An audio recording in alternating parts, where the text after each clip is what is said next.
संस्कृत विषय में आप सभी का स्वागत है। बच्चों, आज हम श्रीमद् भगवद गीता की चैप्टर 2 का श्लोक नंबर 15 करेंगे। 15वां श्लोक है, ध्यान से देखते हैं बच्चों। यम ही न व्यथ्यन्ते पुरुषं पुरुषर्षभ सम दुख सुखम धीरम सुअमृतत्वाय कल्पते। ये है श्लोक और इसका अर्थ क्या है कि हे पुरुष श्रेष्ठ। ये जो पुरुषर्षभ शब्द है ना बच्चों, इसमें पुरुष शब्द है और प्लस ऋषभ वर्ड है। ठीक है, ऋषभ शब्द है और ऋषभ शब्द जो होता है इसका अर्थ होता है श्रेष्ठ, यानी कि हे पुरुषों में श्रेष्ठ। और ये किसके लिए एड्रेसिंग वर्ड आया है? अर्जुन के लिए। हे पुरुषों में श्रेष्ठ, सुख में समान भावना और दुख में भी समान भावना, सम दुख सुखम। सुख दुख में समान भावना रखने से धीर पुरुष को ये व्यथित नहीं करते। एते मतलब ये, व्यथ्यन्ते मतलब दुखी नहीं करते हैं, परेशान नहीं करते हैं। तो वह पुरुष जो होता है वो अमृत को प्राप्त कर लेता है। सो अमृतत्वाय कल्पते। ऐसा धीर पुरुष, हमने गीता के 2 वीडियो अपलोड किए हैं। तो श्लोक नंबर 13 जिसमें हमने बताया कि आत्मा क्या है, शरीर क्या है। श्लोक नंबर 14 में बताया कि जो सेंसेस होती हैं, इंद्रियां जो होती हैं, इनसे इंसान कैसे अट्रैक्ट होता है विषयों की ओर और फिर परेशान होता है। सुख दुख का कारण ये इंद्रियां ही होती हैं ना, ये सेंसेस ही होती हैं, लेकिन ये टेम्परेरी सुख देते हैं। अपने हाथ में अगर बर्फ़ का गोला लेकर बैठोगे तो कितने समय के लिए होगा। अगर आप एक आइसक्रीम भी खा रहे हैं तो वो आपके टेस्ट बड्स को कितने समय तक का आनंद दे पाएगी? हमेशा के लिए नहीं दे पाएंगे ना, कुछ समय के लिए। तो ये जो इंद्रियों से हमें, जो सेंसेस से हमें सुख और दुख मिलता है ना, ये टेम्परेरी होता है, कुछ समय के लिए होता है। तो लास्ट श्लोक में कहा गया था कि तांस तितिक्षस्व, उनको ही अर्जुन तो सहन कर। तितिक्षस्व वर्ड हमने पढ़ा था जिसका अर्थ था सहन कर। फिर ये बताएं कि जो सुख और दुख को समान भावना से रखता है, ठीक है, सुख हो या दुख हो, आपके बॉडी का बैलेंस बना रहता है ना, तो वही इंसान अमृत को प्राप्त करता है, यानी कि मोक्ष का अधिकारी होता है। अब इस श्लोक को हम और डिटेल से करते हैं। यम ही न व्यथ्यन्ते इति पुरुषम पुरुषर्षभ सम दुख सुखम धीरम सो अमृतत्वाय कल्पते। ये हमारी श्लोक की वर्डिंग है। यम का मतलब है जिस, ही का मतलब, यम मतलब जिसको। यम का मतलब क्या है बच्चों? जिसको। जिस मतलब जिसको। ये किसको परेशान नहीं करते हैं? जो व्यक्ति धैर्यवान होता है। यम मतलब जिसको। ही का निश्चय से, नहीं, न, कभी नहीं, व्यथ्यन्ति विचलित नहीं करते हैं, एते मतलब ये सब जो होते हैं। पुरुषम पुरुष को, मनुष्य को, पुरुष ऋषभ, हे पुरुषों में श्रेष्ठ, सम अपरिवर्तनीय, दुख सुख दुख में समान भावना रखने, धीरम धीर पुरुष को, सहा मतलब वह, अमृत तत्वाय मुक्ति के लिए, आय शब्द लगा ना चतुर्थी विभक्ति में, कल्पते योग्य है। अमृत के योग्य क्या है? समान भावना रखना। क्योंकि हे पुरुष श्रेष्ठ, सुख दुख को समान समझने वाले जिस धीर पुरुष को ये इंद्रियां और विषयों के संयोग व्याकुल नहीं करते हैं, वह मोक्ष के योग्य होता है। मोक्ष समझते हैं ना बच्चों, क्या होता है? बार बार जन्म लेना और बार बार मृत्यु होना, ये बॉडी का जो साइकिल चलता है ना, बार बार इस धरती पर आना, कभी कोई बॉडी हमें मिलती है, कभी कोई बॉडी मिलती है, इस साइकिल से मुक्ति हो जाना। ठीक है, हम जैसे कर्म करते हैं वैसा हमें अगला जन्म मिलता है, उसके अकॉर्डिंग हमें फिर बॉडी मिलती है। आध्यात्मिक बॉडी मिलती है, कई बार भौतिक शरीर भी मिलता है। आध्यात्मिक बॉडी वो हो गई जो हमें स्वर्ग में रहने के लिए बॉडी मिलती है, और भौतिक बॉडी क्या हो गई, जो फिजिकल इनसे बनी हुई है, 5 तत्वों से बनी हुई है, जो हमारी सबकी बॉडी है। ठीक है बच्चों, तो इस संसार में हम अच्छे बुरे कर्मों को भोगने के लिए आते हैं, और जब हम अपना जीवन का लक्ष्य प्राप्त कर लेते हैं, अमृत को प्राप्त कर लेते हैं, मोक्ष को प्राप्त कर लेते हैं, तो हमारी यात्रा पूर्ण हो जाती है, नहीं तो हमें बार बार भटकना होता है। पैर में कांटा, एक एग्जाम्पल देती हूँ मैं आपको। पैर में कांटा गहरा लग जाता है तो कांटा निकालने वाला उसे निकालने के लिए सुई से गहरा घाव बनाए तो बड़ी पीड़ा होती है, बड़ा दुख होता है। उस पीड़ा से वह सिसकता है, घबराता है। वह कांटा निकालने वाले को कभी नहीं कहता कि भाई तुम छोड़ दो, कांटा मत निकालो, कांटा निकल जाएगा, सदा के लिए पीड़ा दूर हो जाएगी। इस बात को लेकर वह इस पीड़ा को प्रसन्नतापूर्वक सह लेता है। वह सुख की इच्छा का त्याग करके दुख की पीड़ा को प्रसन्नतापूर्वक सहता है। तो सुख और दुख को सहन करने की शक्ति होना, और दोनों ही अवस्थाओं में आपके फेस एक्सप्रेशन सेम रहना। जैसे सुख हमेशा नहीं रहता तो दुख भी हमेशा नहीं रहता।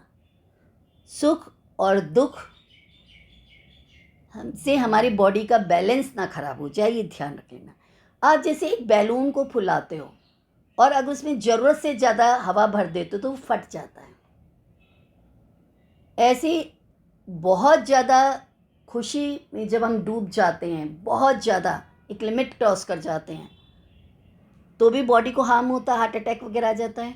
और अगर दुख में हम बहुत ज़्यादा दुखी हो जाते हैं तो भी अटैक हो जाता है।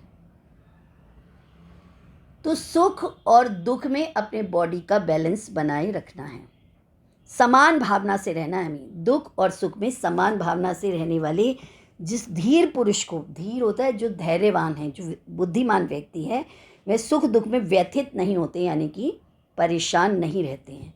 तो वह अमृतत्व का अधिकारी हो जाता है, यानी कि मोक्ष का अधिकारी हो जाता है, पूर्णता की प्राप्ति हो जाती है। हम इस हमारे जीवन की यात्रा का लक्ष्य क्या है, कि हम कौन हैं और क्या करने आए हैं यहाँ पर धरती पर। ठीक है, हम भगवान के अंश हैं, और शरीर क्या है और आत्मा क्या है। हम क्या है, शरीर को ही सब कुछ मानकर बैठे हुए हैं। ठीक है, और शरीर तो बदलता ही रहता है, ये हमने गीता के श्लोक में सीखा भी था। तो गीता के द्वारा महान कवि व्यास जी, वेद व्यास जी हैं, जिन्होंने महाभारत लिखी, और उसी का एक पार्ट है गीता। महाभारत की रचना वेद व्यास ने की थी। ठीक है बच्चों, तो भगवान श्री कृष्ण के माध्यम से हमें हमारे जीवन का लक्ष्य बताते हैं पूर्णत्व की प्राप्ति। पूर्णत्व की प्राप्ति हमें करनी है, समझ गए ना। अपना गोल हमें प्राप्त करना है। हमारा जीवन अधूरा है जब तक कि हमने अपना गोल प्राप्त नहीं करना। तो हमें अपना, जब तक कार्य पूर्ण नहीं होता है ना, तब तक भटकना ही होता है। तो हम वो डिवाइन लाइट जो है उसको सर्च कर रहे हैं। हम सब उसी पावर हाउस के ही लाइट हैं, और हम क्या कर रहे हैं, पावर हाउस से कांटेक्ट करने की वजह हम क्या कर रहे हैं, इधर उधर भाग रहे हैं। पावर हाउस कौन है, हमारे गॉड, और हम छोटे छोटे टिमटिमाते छोटे छोटे बल्ब हैं बच्चों। तो कनेक्शन तो वहीं से मिलेगा ना। तो जो गॉड से हमें कनेक्शन मिलता है तभी हमारी आइज़ देख पाती हैं, हाथ काम कर पाते हैं, मुंह बोल पाता है। और उस कनेक्शन को ही जब हम भूल जाएंगे, तो अगर कोई पेड़ की जड़ ही हटा दी जाए तो पेड़ तो सूख ही जाएगा ना। तो हम जिस लक्ष्य के लिए आए हैं, ठीक है, पर अपना अंदर हम जो करते हैं कि हम आत्मा की खोज के लिए आए हैं, हम पूर्णत्व की प्राप्ति के लिए आए हैं, तो वह आत्मा कहीं और नहीं, हमारे इस शरीर के अंदर ही हम खुद ही एक आत्मा हैं। हम कौन हैं? हम एक शरीर मात्र नहीं हैं, ठीक है। और ये जो सुख दुख है वो शरीर से रिलेटेड धर्म है, इंद्रियों से रिलेटेड धर्म है। तो ध्यान रखिएगा, पूर्णत्व की प्राप्ति, पूर्ण अल्पकाल के लिए प्राप्त इस जीवन में हमको अपने लक्ष्य प्राप्ति के लिए प्रयत्न करना चाहिए। बड़े बड़े महान पुरुष आए और उन्होंने अपने जीवन का लक्ष्य साध लिया। महात्मा बुद्ध आए, सब आए, गुरु नानक जी आए, महात्मा बुद्ध आए, और उन्होंने जीवन के रहस्यों का उद्घाटन किया और हम उनको पढ़ने लगे, ठीक है ना बच्चों। तो चिंतित हुए बिना, परेशान हुए बिना प्रसन्नतापूर्वक जीवन में आने वाले सुख दुखादि कष्टों को सहन करने की सर्वोच्च साधना करने को इन परिस्थितियों में हमें अवसर मिलता है। ये जो सुख दुख की परिस्थितियाँ आती हैं ना, तो ये तो हमारे लिए गोल्डन अपॉर्चुनिटी है कि हम अपना बैलेंस बना कर रखें। जब कोई साइकिल चलाना सीखता है ना, तो बैलेंस बनाना सीखता है। तभी अगर वो बैलेंस नहीं बनाएगा, साइकिल नहीं चलाएगा, तो वो साइकिल रेस में कैसे फर्स्ट आएगा, है ना। फिर आगे वो और कोई गाड़ी भी नहीं चला पाएगा। तो हमारी ये जो जीवन की यात्रा है, तो इसके लिए भगवान ने हमें सुख दुख दिए हैं। इन सुख दुख को हमें सहन करना है, बैलेंस बनाना है, बॉडी का बैलेंस डिस्टर्ब नहीं करना है, ठीक है बच्चों, ध्यान रहेगा आपको। हे पुरुष श्रेष्ठ अर्जुन, जो पुरुष सुख दुख में विचलित नहीं होता है, हड़बड़ाता नहीं है, घबराता नहीं है, इन दोनों में समभाव रहता है, बैलेंस रहता है, वह निश्चित रूप से मुक्ति के योग्य है, ठीक है। तो मुक्ति कहाँ मिलेगी? बड़ी बड़ी साधना करते हैं, सब करते हैं कि भाई हम मुक्ति प्राप्त करने जा रहे हैं, इतने तपस्या करेंगे, इतना एक पैर पे खड़े हो जाएंगे, वन में चले जाएंगे, ये करेंगे वो करेंगे। लेकिन क्या है, हमारी बॉडी, हमारे अंदर ही सारे क्वेश्चंस हैं और हमारे अंदर ही सारे आंसर्स हैं। हमें अपने अंदर ही तो झांकना है। तो अतः अर्जुन को क्षत्रिय धर्म निर्वाह करने में दृढ़ रहने के लिए कहा गया है। अर्जुन जो विचलित हो गया था ना अपने कर्तव्य पथ से, कि ये खड़े हैं भीष्म पितामह हैं, द्रोणाचार्य हैं, ये सब हैं, मुझे इनसे युद्ध करना। अब ये सब क्यों कहा गया है, इसके लिए मैं आपको बता रही हूँ। भले ही स्वजनों या अन्य प्रिय व्यक्तियों के साथ युद्ध करना कितना ही दुष्कर क्यों ना हो, अपने कर्तव्य पालन में स्थिर बने रहना चाहिए। भव बंधन से मुक्ति पाने का यही एकमात्र उपाय है। भव बंधन क्या है? सांसारिक जो मोह माया है, इससे मुक्ति पाने का यही एक रास्ता है कि जो आपको कर्तव्य दिया है उस कर्तव्य पथ पर आप दृढ़ रहो। गणेश जी कैसे विन हुए थे, कैसे जीते थे? उन्होंने अपने माता पिता की परिक्रमा कर ली थी, एक आदर्श पुत्र बनकर। तो जो भगवान ने हमें जिस रोल में भेजा है, उस रोल को हमें अच्छी तरह से निभाना है। यही सबसे बड़ी तपस्या। अगर हमें बेटा बने हुए हैं तो अच्छा बेटा बनना है, बेटी बने तो अच्छी बेटी बनना है, स्टूडेंट बने हैं तो एक अच्छे स्टूडेंट बनना है। जो भी हमारे कर्तव्य हैं उनको हमें पूरा करना है। तो ये अर्जुन, तुम एक क्षत्रिय हो और क्षत्रिय का कार्य है युद्ध करना, न्याय के लिए युद्ध करना, धर्म की स्थापना करना। तो ये हमारी ड्यूटी है। जैसे विद्यार्थियों का धर्म है पढ़ाई करना, तो आपका धर्म है पढ़ाई करना। तो पढ़ाई के रास्ते से आपको नहीं हटना, चाहे आपको कहीं से कितने भी डिस्टर्बेंस क्यों ना हो, आपका पूरा लक्ष्य पढ़ाई में रहना चाहिए। जैसे अर्जुन का लक्ष्य कृष्ण ने बताया कि युद्ध करना है, तो जितनी भी डिस्टर्बेंस आती हैं उन डिस्टर्बेंस से आपने युद्ध करना है, यानी कि पढ़ाई के लिए पूरा फोकस करना है और एग्जाम में अच्छे नंबर लाने हैं। कामनाओं और वासनाओं से मुक्त होकर जो तरह तरह की हमारी इच्छाएं होती हैं, इच्छाएं तो बहुत होंगी कि चलो लाइट नहीं है तो अब पढ़ाई नहीं करनी है, अरे ये तो समझ में नहीं आ रहा है तो इसको छोड़ दो, अभी तो मुझे ये संस्कृत समझ में नहीं आई तो मैं साइंस की बुक उठा लेती हूँ, नहीं ये साइंस तो अच्छी नहीं लग रही है तो मैथ्स उठा लेते हैं, मैथ्स नहीं अच्छा लग रहा है हम इंग्लिश उठा लें, चलो थोड़ी देर बाहर खेलाते हैं, अरे वो बच्चे फ़ोन आ गया फ़ोन उठा लेते हैं। तो ये डिस्टर्बेंस आपको बहुत मिलेंगी जो आपके शत्रु बन गए। इन डिस्टर्बेंस से आपने युद्ध करना है बच्चों, और युद्ध में विजयी होना है और आंसर शीट पर अच्छे नंबर लाने हैं। यहाँ पर अर्जुन को समझाया जा रहा है कि ये जो सेना आपके सामने खड़ी है, इससे आपने युद्ध करना है, कि तुम एक क्षत्रिय हो, क्षत्रिय का कार्य है युद्ध करना। तो बच्चों, देह अध्यास से ऊपर उठकर, देह अध्यास क्या मतलब है कि देह को ही अध्यात्म मान लेना। देह होता है शरीर और देही होता है आत्मा।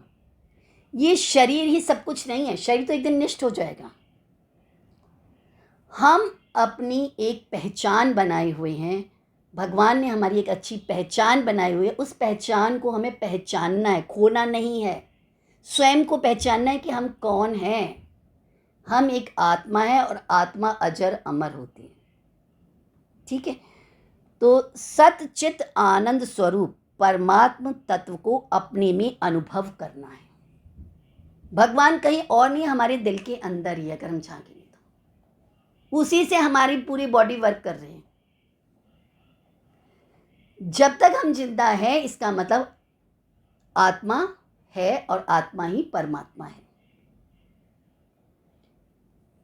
तो बच्चों, हमें अपने अंदर आत्मा को अनुभव करना चाहिए और इस भाव में रहना चाहिए कि मैं शरीर नहीं हूँ, मैं एक आत्मा हूँ और आत्मा तो कभी मरती नहीं है।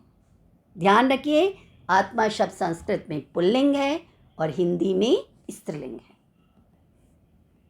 तो बच्चों, कैसा लगा मेरा ये वीडियो आपको? अगर मेरा ये वीडियो आपको अच्छा लगा हो तो इसे प्लीज़ अधिक से अधिक लाइक, शेयर और सब्सक्राइब कीजिएगा। Thank you.